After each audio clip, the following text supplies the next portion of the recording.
Language learning tips for beginners. So I'm not going to waste your time. This video is basically just going to outline advice I would give to beginners who are struggling with language learning, because there is a lot of rubbish on the internet and stuff. So yeah, this video is basically just going to go through, I'm going to talk about 3 major things that beginners struggle with, and it's going to try and help you with these 3 things that I think are the 3 main things that kind of hold people back. Obviously, learning a language is quite difficult. A lot of people will say on the internet, you'll see there's a lot of lies and stuff where people try and talk about how quickly they can learn it and hacks and that kind of thing. And I don't want you guys to have to deal with that and stuff. So yeah, I'm going to outline some general advice, things I would tell myself if I can go back in time. And yeah, just important to note, there's no quick fix and there's no hack to language learning. There's nothing like that. But what I can tell you is the truth, and basically give you the most effective tactic possible, the meta, and teach you what I think you should do, what I would do if I could go back and learn again. So yeah, if you do find this video useful as well, I have a link to my website in the description, which you can check out afterwards. But yeah, so the 3 big problems, the 3 major problems I'm going to address in this video, because I don't want it to be too long, is lies, structure, and learning strategies. Of these, I think structure, I've written the worst. By that, I mean the biggest problem. I think structure is the biggest issue people deal with, but I thought it was appropriate to put that second after lies, because lies are kind of lies can affect you before you even start language learning, whereas structure is only going to affect you when you're language learning. So I thought I'd just address the lies and misconceptions people have, because that can really set them off on the wrong path. So yeah, each of these things does massively contribute to learning difficulties. Obviously there are more, but yeah, without wasting your time, we'll get into them. So lies. Structure is the biggest problem, as I said before, but I'm going to address this first because I think people often get it into their heads, these things that aren't true, particularly pushed by experts. We'll talk about that as well. So a lot of things, way more than you'd actually think, about language learning on the internet are rubbish. And I'm not just talking about people saying, oh, do this to learn a language in 15 minutes. Obviously, we know that's rubbish. If you've got half a brain, you know it's going to take a long time to learn languages. But actually, a lot of things that experts, and when I say experts, I mean people that speak 5, 6, 7 or more languages, a lot of the things, the videos they make, they're not actually designed to be educational. They're designed as kind of like, social media influencer type videos where they talk about, oh, this new strategy they're doing to kind of learn the language, or they're going to talk about, oh, this new thing they're doing that's kind of weird. Oh, I spent 1 month just with all these, just reading, for example, and not actually learning. I was just reading books without knowing what the words meant. Just, weird things like that. I'm sure you do consume language learning content, and that is not good for you at all. That is not going to help you learn a language. And that might sound really weird, because it's like, what? These people speak 8 languages, these people speak 15, whatever. And you'd think they'd know what they're doing. And of course they do know what they're doing if they're telling the truth. They can speak a lot of languages, but the stuff that they're actually telling you to do is not useful. And the reason for that is a thing called expert syndrome. So if you haven't heard of expert syndrome, it's basically where someone becomes so good at something. So language learning, it could be the gym, it could be a sport, anything like that. They become so good at it that they're actually bad at teaching it, because 1, they can't remember what it is originally like to be a student, so their advice kind of is way too advanced, and 2, the things they're saying are things that they do now, but they wouldn't necessarily work for a beginner. So an example would be, if you're an extremely experienced runner, just a random example, and you're giving advice, then a very, very experienced runner might start telling you about all these different things like fast twitch muscle fiber and all these random, very scientific things. And if you don't even know how to run and you want to just, start going for jogs, who gives a crap? You don't need to know about all that stuff. That's not important for beginners, because that advice is only for very, very high performing specialists in that area. So with language learning, it's kind of the same, in that a lot of the things you consume from experts, they're very, very high performing individuals who are they're giving very, very specific advice, very niche advice. And what actually happens is you can't learn successfully because of the things they tell you. So a couple of examples of this, just that if I can think of them off the top of my head. I know some language learning influencers, popular people, preach just reading and not actually learning grammar rules. They'll just say, okay, pick up a book in Italian and say if you're going to learn Italian, and just read it even if you don't know the words. That's actually fine. It's okay to read without knowing the words, but telling a beginner to do that for a month or even a few weeks without knowing any words, it's going to fail. Because imagine, you are a beginner, I presume. Imagine reading a book in a language you don't know. If you haven't already done it, you might have already done that. It's frustrating as hell, and that is not going to work for a beginner. So get that into your head, that a lot of the things people say, even if they are being truthful and that they can speak a lot of languages, oftentimes it's not actually that useful because it can be very poor advice from experts. That is such a thing. It's not like people who are very good always give fantastic advice, because oftentimes it can be not very good. So yeah, a couple of other things I'm going to address in the way of lies, is there's no such thing as average learning time. So there's often, like, you probably have seen like the maps where they color in the countries, like how like the darker the color, it's like the longer it takes to learn the language. So obviously China and like the Middle East is like different colors from, like, France, Spain, Italy, because they're easier. Does that make sense? Like, they have like the map and they have like the categories, like category 1 languages, category 5 languages, for like how long it takes to learn the language. That is true in the sense that some languages take longer to learn. Obviously, Asian languages are generally going to take longer to learn than like Italian, French, like Romance languages and that kind of thing. But as far as actual specific times go, there is no specific time it takes to learn a language.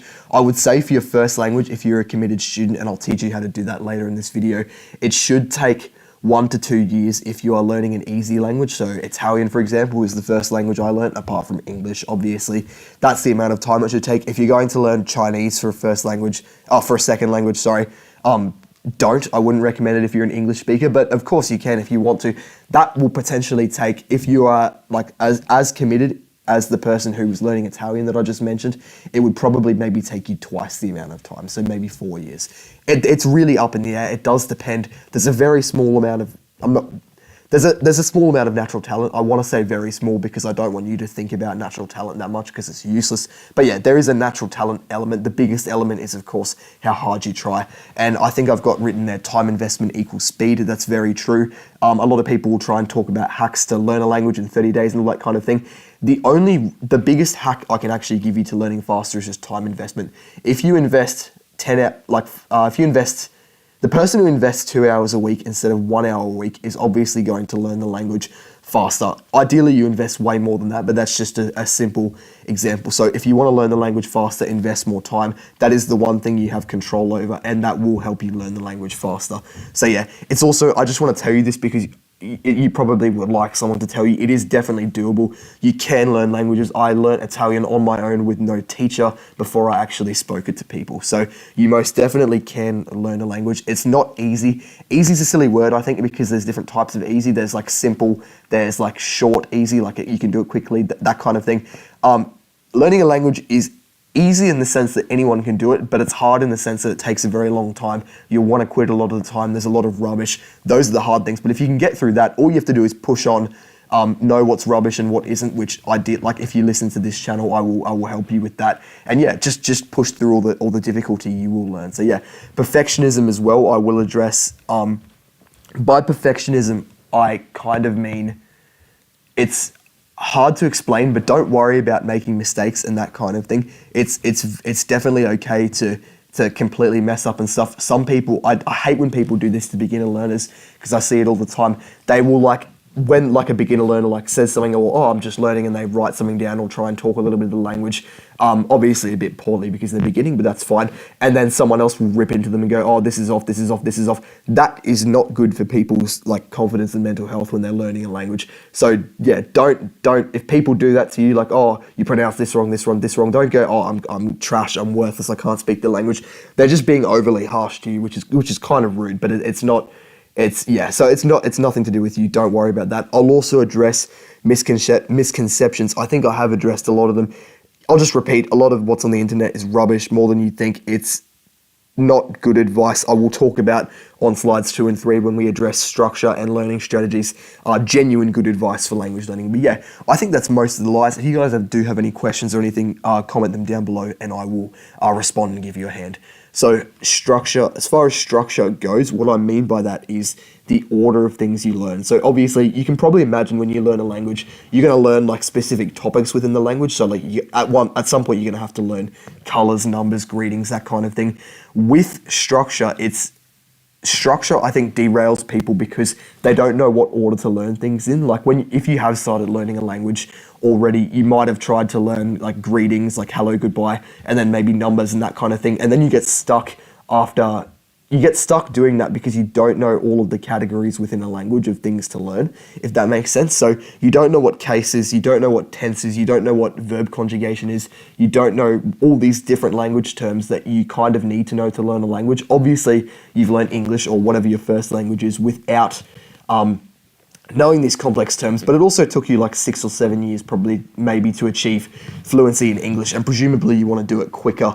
And I also don't think you have the patience to learn it like you did when you were a baby and you had nothing else to be doing. So you do need to have some kind of guide to learning a language, otherwise you'll just get stuck not knowing what things to learn next in the language, if that makes sense. That's one good thing about Duolingo, in my opinion, and that if you've ever used it, it has that tree thing where you can kind of go down and learn everything in order. That at least keeps you in check, because you're not like flailing around not knowing what to learn, because you just do the next lesson and the next lesson and the next lesson. But that obviously that is a flawed app. I'm just pointing that one good thing out about it. But with learning, you do need to have a guide, otherwise you'll just completely give up because you won't actually know what to learn. So when I've got written on the screen there first language in speech marks, I mean first language is in the first language you teach yourself, so your second language. This causes people to waste a lot of time and / get put off / believe lies, etc. So here's what you do. The best thing you can do is follow a guide or structure. So an example of a guide or structure would be, I've got screenshots on the next slide, a website that someone has made that is a complete guide to a language. So I'm currently learning Russian. This is 2 screenshots of a website I found, which is an absolute godsend. It is basically a full guide on the Russian language. Obviously, it doesn't have literally everything, but if you can see my cursor, or you can see in the picture this little blue column on the left side of the website, that has like a list of all of these different topics in the language. You can see it starts off with alphabet and it goes all the way down to God knows what number. There's so many. And you can literally just work through each module and learn each thing, and it will teach you new terms if you've never taught yourself a language before. And you can work through and learn all those things in the language. That is incredibly useful with language learning, because it takes away that element of you not knowing what to learn, in that you just don't know what you don't know and you don't know what to learn. So you'll learn the things you do know. Obviously, you know, colors exist, but you don't have a comprehensive idea of what you need to learn to be able to speak the language. So yeah, I definitely recommend a full guide. Look up complete guide to X whatever language you're learning. If you're lazy, you can comment down below and I can try and find you one, your specific language. Obviously, I'm not going to link 60 different languages in the description. Just comment down below and I'll find one and send it to you.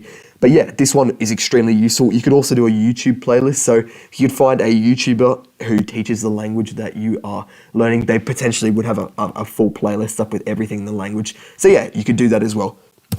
But yeah, structure is extremely important because it will save you time and hassle.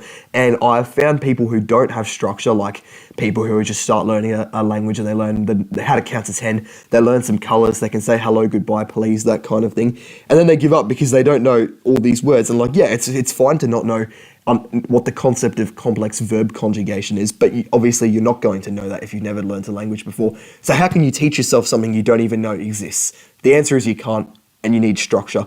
I guess a third example of structure would be a teacher as well, but you would probably have to pay for that. So ideally, you would use a free one, and then you can get a teacher as well if you want. But yeah, learning strategies. I'm just getting a drink of water. Have a look at the slide.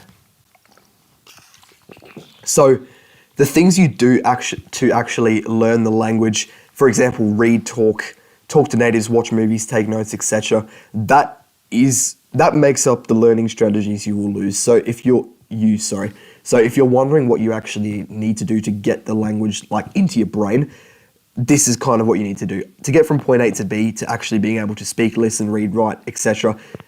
Those are the things you're going to need to do, obviously. You want to be able to speak the language, okay, you're going to have to practice speaking to people. You want to be able to read and write, okay, you're going to need to practice that. And the way you do this is, I'm going to outline below. First of all, I will just say another lie, which I didn't mention in the lies section because it is specific to this. Actually, I did mention it a little bit, is weird strategy. So if you do consume language learning content on YouTube or whatever, which I presume you do, a lot of creators have really, really weird, like, they'll like put some video up on some weird technique they're using, and obviously it's for shock factor, like people want to click on it and watch it, and then a lot of people would just presume they know what they're doing because they can speak a bunch of languages, whereas in actuality they didn't learn all those languages doing that technique, and they're making a video on it for views because people like you will watch it, no offense. So weird strategies would be I mentioned before the reading one where you just read without actually knowing what the words mean for a very, very long time. That is not going to work for beginners. You will give up because it's frustrating. There are plenty of other weird strategies like writing 10 words in a circle on a page and going through them. It's just weird stuff like that.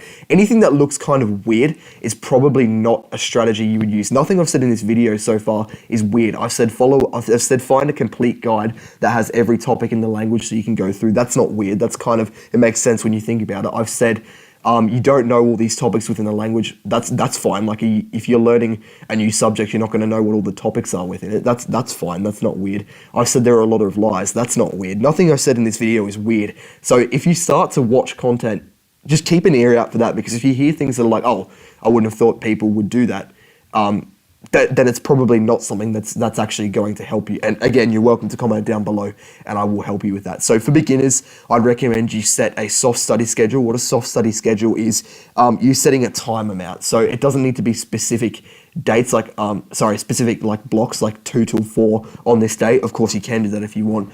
It just depends on what your schedule is like. But yeah, ideally you set a time amount each week. So I would recommend an hour a day, but I understand not everyone can do that. So a couple hours a week, I think, is a good spot to start, and then just progressive overload it. So if you do a couple hours this week, in next week or in a few weeks, you try and do 1 extra hour minimum, and then an hour on top of that, and you just kind of force yourself to do a little bit more and more and more, and you keep going away at it. So yeah, and follow the complete guide in this